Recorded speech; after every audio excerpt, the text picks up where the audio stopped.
Hello दोस्तों, welcome to my new video. I hope so आप सब अच्छे होंगे और मैं भी अच्छी हूँ। और कैसी चल रही है आप लोगों के एग्ज़ाम की तैयारी। आई होप आप लोग जो है मन लगा के पढ़ रहे होंगे और मेरी जो तैयारी है वो भी अच्छी चल रही है। और कभी कभी तो ऐसा लगता है जैसे कुछ भी नहीं पढ़ा है। मेरे साथ तो ऐसे ही हो रहा है, क्योंकि जब भी कुछ क्वेश्चन देख रही हूँ तो ध्यान में आ रहा है कि वो वाला, मतलब जैसे मैं एक टॉपिक पढ़ रही हूँ ना, तो दिमाग में घूम रहा है कुछ और, कि उसका आंसर ये था कि ये था, मतलब ऐसा चल रहा है मेरे दिमाग में। और जैसे जैसे एग्ज़ाम की डेट नज़दीक आ रही है तो टेंशन भी बहुत सारी हो रही है, क्योंकि तैयारी तो कर रहे हैं, पता नहीं उस तैयारी में कितना अच्छा स्कोर कर सकेंगे कितना नहीं, कुछ समझ में नहीं आ रहा है। और मतलब क्या बताऊँ मैं, बहुत मतलब पढ़ते हुए ना बहुत सारे विचार माइंड में आते रहते हैं कि क्या होगा कैसे होगा, जो पढ़ रही हूँ वो आएगा भी या नहीं आएगा, या कितने क्वेश्चन उसमें से आ सकते हैं, कितना अच्छा मैं उसमें स्कोर कर सकती हूँ। तो आजकल जो है मैं टीचिंग एप्टीट्यूड और मैंने कहा था कि मैं जो है 3 सब्जेक्ट साथ में लेके चल रही हूँ। एक तो मेरी उत्तराखंड हो गया और एक टीचिंग एप्टीट्यूड हो गया, साथ ही साथ हिंदी। तो इन तीनों सब्जेक्ट के लिए थोड़ा थोड़ा मैं जो है टाइम मैनेज कर रखा है कि इन तीनों सब्जेक्ट को देखना ज़रूरी है। और साथ ही साथ जो है सबसे जो मैं कर रही हूँ, मैं अपना वो बता रही हूँ आपको। जैसे कि मैंने कोई टॉपिक पढ़ा, जैसे ई गवर्नेंस लगा लो, तो मैंने उसको पढ़ लिया। तो उसके जो एमसीक्यूज़ हैं वो करने की कोशिश कर रही हूँ। कितने एमसीक्यूज़ करते हुए ऐसा होता है ना कि 4 ऑप्शन होते हैं, तो 4 ऑप्शन में से हम ऐसा करते हैं कि ये वाला ऑप्शन तो ये हो सकता है, इस तरीके से हम एक आइडिया लगा लेते हैं। तो एमसीक्यूज़ कर रही हूँ क्योंकि कई बार ऐसा होता है कि अगर आप लोग वाईटी से पढ़ रहे हैं या बुक से भी पढ़ रहे हैं, तो कुछ चीज़ें ऐसी होती है कि हमें समझ में नहीं आता है कि ये वाला जो क्वेश्चन है ना वो किस तरीके से पूछा जा सकता है। क्योंकि जो कंपटीशन है वो काफ़ी ज़्यादा हाई हो गया है, तो सिंपल सिंपल क्वेश्चन तो नहीं पूछेंगे। और कभी-कभी हो सकता है एक आधे क्वेश्चन डायरेक्ट पूछे जा सकते हैं, और कुछ क्वेश्चन ऐसे होते हैं ना कि घुमा के पूछ सकते हैं। तो ये है कि हमें हर तरीके के क्वेश्चन के लिए तैयार रहना है। और जब हम एमसीक्यूज़ करते हैं, जो उससे रिलेटेड जो तुमने टॉपिक पढ़ा है उससे रिलेटेड जब हम एमसीक्यूज़ करते हैं, तो उन एमसीक्यूज़ को करने में हमें एक आइडिया आ जाता है कि किस तरीके से एक क्वेश्चन को किस तरीके से कितनी बार कैसे करके पूछा जा सकता है। तो एक आइडिया भी आ जाता है। और जब हम एमसीक्यूज़ करते हैं तो हमें पता रहता है कि 4 ऑप्शन हैं, और इन 4 ऑप्शन में से ये नहीं तो ये, इस तरीके से हम एक अनुमान लगा देते हैं कि ये इसका आंसर था तो इसका नहीं हो सकता, तो ऐसे क्रॉस कट करके हम लगा लेते हैं। तो सबसे ज़्यादा ज़रूरी है कोई भी टॉपिक करो तो चाहे आपके पास जो बुक है तैयारी की, तो उसके बाद एमसीक्यूज़ लगाने की कोशिश करो और देखो कि आपके कितने मार्क्स आ रहे हैं।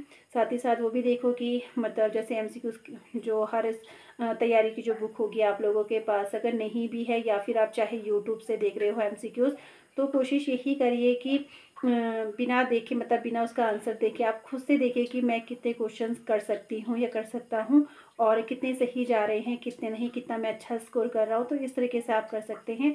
और मैं भी कुछ आजकल यही कर रही हूँ, टॉपिक पढ़ रही हूँ और उसके बाद जो है उसके एमसीक्यूज़ करने की कोशिश कर रही हूँ, ताकि ये जो है एग्ज़ाम में मेरी जो है वो मतलब समझ थोड़ी बनी रहे कि हाँ इस तरीके से ऐसा करना है। तो बस अभी यही चल रहा है। और जैसे जैसे एग्ज़ाम आ रहा है ना, तो घबराहट तो हो रही है, सच में हो रही है, क्या होगा, क्योंकि ऐसे जो एग्ज़ाम होते हैं हम कितने लंबे समय से इसका इंतज़ार करते हैं और मेहनत भी कर रहे हैं। ऐसा भी नहीं है कि खुद से चीट कर रही हूँ, मैं तो मतलब मेहनत कर रहे हैं। और मेरी जैसे बहुत से अभ्यर्थी ऐसे होंगे कि जो काफ़ी मेहनत कर रहे होंगे, मुझसे ज़्यादा मेहनत कर रहे होंगे। और सबसे बड़ी टेंशन ये है कि मेरे जो सब्जेक्ट है उसकी भी सीटें भी कम हैं, और जो मेरिट है मैथ्स की वो काफ़ी हाई जाती है। तो मेरिट हाई जाने वाली है, तो मेरे लिए तो ये है कि डबल मेहनत वाला काम है, कि काफ़ी ज़्यादा मतलब इसमें मेहनत करनी है। कम से कम 100 प्लस का तो एक अनुमान लेके चलो कि 100 प्लस तो करने ही करने हैं, ताकि अगर मेरिट हाई भी जाती है तो कहीं ना कहीं मैं उस दौड़ में भी शामिल हो जाऊं। तो बहुत टेंशन भी हो रही है, कैसे होगा क्या होगा, फर्स्ट अटैम्प्ट है और पहले अटैम्प्ट में क्या कुछ समझ नहीं आ रहा है रियल में।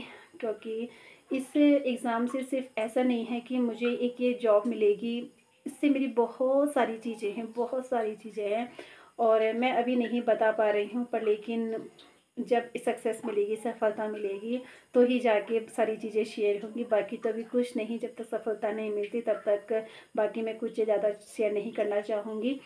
पर ये है कि एक तो कंपटीशन बहुत ज़्यादा हाई है, बहुत हाई है। तो हमें ये नहीं देखना है कि हम इतनी तैयारी करें, तो ये सोच के चलो कि हमसे भी कोई ज़्यादा तैयारी या कोई ज़्यादा इतना तेज़ दौड़ रहा है, हमें उससे भी ज़्यादा तेज़ दौड़ने की ज़रूरत है। और कहीं न कहीं ये सोच के चलो कि हमें इतना स्कोर तो करना ही करना है। ये मत सोचो कि मेरिट हमारे सब्जेक्ट की कम जाती है या फिर हमारा तो सिलेक्शन हो जाएगा, ऐसा बिल्कुल मत सोचना। कम से कम ये है कि अगर तुम ज़्यादा का लेके सोचोगे तभी तुम उस एवरेज तक आ सकोगे कि हाँ, हम इतने में सिलेक्शन हमारा हो जाएगा। और मेरे सब्जेक्ट की तो सच में बहुत हाई जाने वाली है, बहुत है, क्योंकि शुरुआत में मैंने जितनों भी अपने जो मेरे शिक्षक थे उनसे पूछा है तो यही है कि मेरिट हाई जाती है। और क्योंकि मेरे सब्जेक्ट की सीटें कम हैं तो मेरिट हाई जाना बनेगा, और अगर मेरिट हाई जाती है तो उसमें स्कोर करना मुश्किल है कि मैं अगर मिनिमम लाती हूँ तो स्कोर नहीं कर पाऊँगी, मतलब ये है कि अपनी सीट नहीं बना पाऊँगी स्क्रीनिंग के लिए। तो स्कोर करना बहुत ज़्यादा ज़रूरी है। 100+ का एक लेके चली हूँ कि इतने क्वेश्चन जो है मुझसे सही हों, और 100+ का मैं लेके चल रही हूँ। आई होप सब अच्छा हो, मेरी तैयारी जो है वो एकदम सटीक हो जितना मेरी चल रही है। पता नहीं अब आगे क्या होगा क्या नहीं होगा। बाकी जो है आप लोग भी अपनी तैयारी को डबल ट्रिपल बना दीजिए, ताकि ये है कि आप अगर अभी कम समय दे रहे हैं तो थोड़ा और ज़्यादा समय दीजिए। साथ ही साथ जो टॉपिक है ना उसके MCQs भी करते रहिए। जैसे आपने एक टॉपिक पढ़ लिया तो YT से या जो भी आपके पास प्रैक्टिस सेट है कहीं से भी आप उस टॉपिक से रिलेटेड जो भी क्वेश्चंस बनते हैं ना तो उसको भी आप टिक करते रहिए कि हाँ मेरे को ये, मतलब मेरे से ये सारे क्वेश्चन, मतलब एक टॉपिक से रिलेटेड जितने क्वेश्चन पूछे जा सकते हैं आप उन सारे क्वेश्चनों को कर लीजिए MCQs के जरिए। तो मेरा तो कुछ आजकल ऐसे ही चल रहा है और ऐसी ही तैयारी कर रही हूँ, क्योंकि उसमें सारे क्वेश्चन किस तरीके से पूछे जाते हैं सब मिक्सअप हो जाता है बस। तो तैयारी करते रहो और अच्छे से तैयारी करो, कम समय है। ये सोच के चलो कि ये एग्ज़ाम लास्ट है, इसके बाद हम नहीं देंगे इस एग्ज़ाम को, बस ऐसा सोच के चल लो कि बस ये लास्ट और आखिरी हो हमारे लिए और इसमें हमारा सिलेक्शन हो। आई होप सबका सिलेक्शन हो, जो भी मेहनत कर रहा है, जो दिन रात लगा है, सबकी मेहनत का सबको फल मिले। और बस पेशेंस है थोड़ा, देखते हैं क्या होता है क्या नहीं होगा।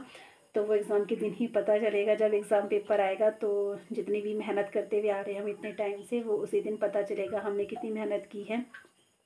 तो चलो वीडियो को ज़्यादा लंबी नहीं करते हैं, और मुझे अब खाना भी बनाना है। तो थोड़ी देर पढ़ाई करने के बाद अब बस फिर मेरा एक ये रहता है कि आप लोगों से बातें भी हो जाती हैं और मैं अपना पढ़ाई का वो भी शेयर कर लेती हूँ, मैं क्या कर रही हूँ किस तरीके से कर रही हूँ। तो बस अब बनाते हैं खाना, फिर मिलते हैं आपसे कल की वीडियो में। Bye bye to everyone.